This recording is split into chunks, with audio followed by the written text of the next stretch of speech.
నమస్తే, నేను Prem. Welcome to Khyathi connects. Telangana రాష్ట్ర ప్రభుత్వ పౌర సరఫరాల శాఖ గత 3 నెలల బియ్యం పంపిణీ సమయంలో బియ్యాన్ని తీసుకుని లబ్ధిదారుల కోసం ఒకేసారి 3 నెలల బియ్యాన్ని పంపిణీ చేసింది. ఈ నిర్ణయం పట్ల లబ్ధిదారులు హర్షాన్ని వ్యక్తం చేస్తున్నారు. అయితే రేషన్ షాప్ డీలర్లు మాత్రం చాలా ఇబ్బందులు పడ్డారు. 3 నెలల బియ్యాన్ని నిల్వ చేయడానికి తగిన సామర్థ్యం లేకపోవడంతో తమ ఆందోళనను వ్యక్తం చేశారు. ఇలా పంపిణీ చేసిన 3 నెలల బియ్యంలో పుచ్చిపోయిన బియ్యం, పురుగులు పట్టిన బియ్యం ఉన్నాయని కొందరు లబ్ధిదారులు వాపోయారు. నిల్వ చేయడానికి తగిన స్థలం, నిల్వ సామర్థ్యం లేకపోవడంతో ఇలాంటి ఇబ్బంది వచ్చిందని డీలర్లు లబ్ధిదారులను సమాధానపరిచారు. మరోసారి 3 నెలల బియ్యం ఒకే దఫా పంపిణీ చేయవలసిన పరిస్థితి రేషన్ షాప్ డీలర్లకు ఏర్పడింది. ఎల్నినో వర్షాభావ పరిస్థితులను దృష్టిలో ఉంచుకొని కేంద్ర రాష్ట్ర ప్రభుత్వాలు పౌర సరఫరాల శాఖ ద్వారా బియ్యం పంపిణీకి కీలక నిర్ణయం తీసుకున్నాయి. వచ్చే ఆగస్టు, సెప్టెంబర్, అక్టోబర్ నెలకు కలిపి ఒకేసారి బియ్యం పంపిణీ చేయాలని కేంద్ర రాష్ట్ర ప్రభుత్వాలు నిర్ణయించాయి. ఈ మేరకు డీలర్లకు ఆదేశాలు కూడా జారీ చేశాయి. గత అనుభవాన్ని దృష్టిలో పెట్టుకుని డీలర్లు ఆందోళన పడుతున్నారు. 3 నెలల బియ్యం నిల్వ చేసే సామర్థ్యాన్ని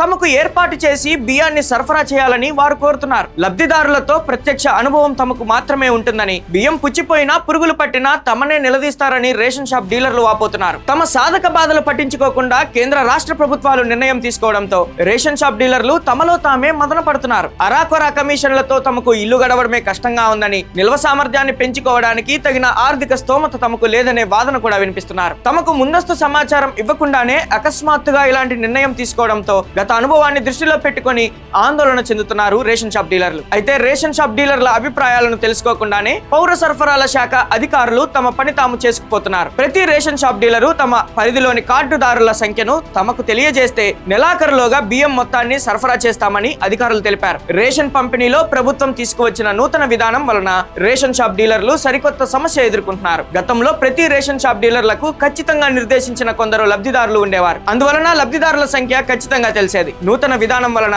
లబ్ధిదారులు ఏ రేషన్ షాప్ డీలర్ దగ్గరైనా సరుకులు తీసుకోవచ్చు. ఇది లబ్ధిదారులకు ఉపయోగకరమైనదే. లబ్ధిదారుల సౌలభ్యాన్ని దృష్టిలో పెట్టుకున్న ప్రభుత్వం రేషన్ షాప్ డీలర్ల ఇబ్బందిని పెడచెవిన పెట్టింది. దాంతో ప్రతి నెల ఎంతమంది లబ్ధిదారులు తమ వద్ద రేషన్ బియ్యం తీసుకుంటారో తెలియని పరిస్థితి రేషన్ షాప్ డీలర్లకు ఎదురవుతుంది. లబ్ధిదారుల సంఖ్యను ఖచ్చితంగా తెలియజేసే పరిస్థితి రేషన్ షాప్ డీలర్ల దగ్గర లేదు. సుమారు అంచనాతో లబ్ధిదారుల సంఖ్యను అధికారులకు చెప్పాల్సి వస్తుంది. ఒక్కొక్కసారి లబ్ధిదారులు అధికంగా వస్తే బియ్యం చాలక ఇబ్బంది అవుతుంది. మరికొన్ని సందర్భాల్లో తగినంత సంఖ్యలో లబ్ధిదారులు రాకపోతే బియ్యాన్ని నిల్వ చేసే సామర్థ్యం లేక లబ్ధిదారులు సతమతమవుతున్నారు. ఈ ఇబ్బందులనేమి పట్టించుకొని పౌర సరఫరాల అధికారులు ఈ నెలాఖరులోగా లబ్ధిదారుల సంఖ్యను తెలియజేస్తే అందుకు తగిన మొత్తంలో బియ్యాన్ని సరఫరా చేస్తామని రేషన్ షాప్ డీలర్లకు తెలియజేశారు. దాంతో తమ సమస్యను ఎలా పరిష్కరించుకోవాలో తెలియక రేషన్ షాప్ డీలర్లు తమలో తామే ఆందోళన పడుతున్నారు. మరి ఈ అంశం పైన మీ అభిప్రాయాన్ని కూడా కామెంట్ బాక్స్ లో తప్పకుండా తెలియజేయండి. Thank you for watching Khyati connects.